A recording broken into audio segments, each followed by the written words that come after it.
Wish अपने नागलोक की सबसे सुंदर नागिन थी। पूरे नागलोक में उससे सुंदर कोई नागिन नहीं थी। एक दिन उसका धरती लोक जाने का बहुत मन कर रहा था, लेकिन धरती लोक पर जाना सख्त मना था नागलोक में, जिसके चलते वह अपनी ये इच्छा किसी से नहीं कह पाती।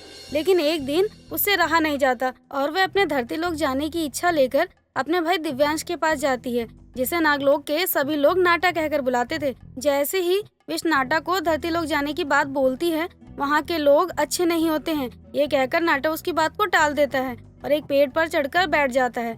विश उसको मनाने के लिए उसके पीछे जाती है, लेकिन उसके लाख समझाने के बाद भी नाटा उसकी बात नहीं सुनता और वहाँ से गुस्सा होकर वो चली जाती है और वे सीधा अपनी बहन नागेश्वरी के पास जाती है और जैसे तैसे करके उसे धरती लोक जाने के लिए मना लेती है। जिसके बाद दोनों बहनें इंसानी रूप लेकर धरती लोक पर जाती हैं, जहाँ कोई एक दूसरे से लड़ रहा होता है, तो कोई बहस कर रहा होता है, तो कहीं एक दूसरे से कोई प्यार कर रहा होता है। ये सब देखकर नागेश्वरी का दम घुटने लगता है और वो विश को लेकर अपने नागलोक वापस आ जाती है।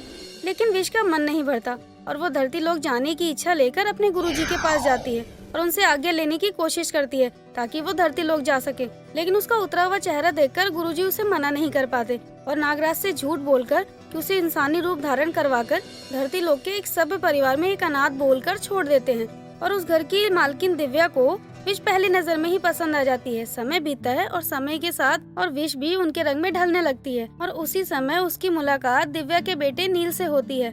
दोनों एक दूसरे के साथ रहते रहते एक दूसरे को बहुत पसंद करने लगते हैं। लेकिन जब नील अपने दिल की बात विश को बताता है तो वो बहाना बनाकर अपने नागलोक वापस आ जाती है। तभी उसका भाई भी उसके पास आता है और उसका उदास चेहरा देखकर उससे कारण पूछता है, जिस पर वो नाटा को नील और अपने बारे में सब कुछ बता देती है। साथ में उसे मिलवाने के लिए धरती लोक में भी लेकर जाती है।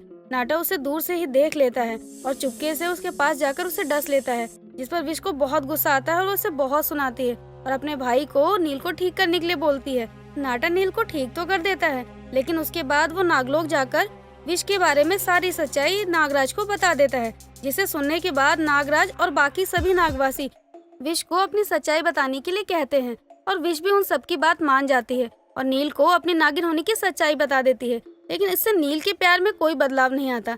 ये देखकर सबकी नजरें झुक जाती हैं और सभी नागलोक के वासी ये मान लेते हैं कि सभी धरती लोक के वासी एक जैसे नहीं होते हैं।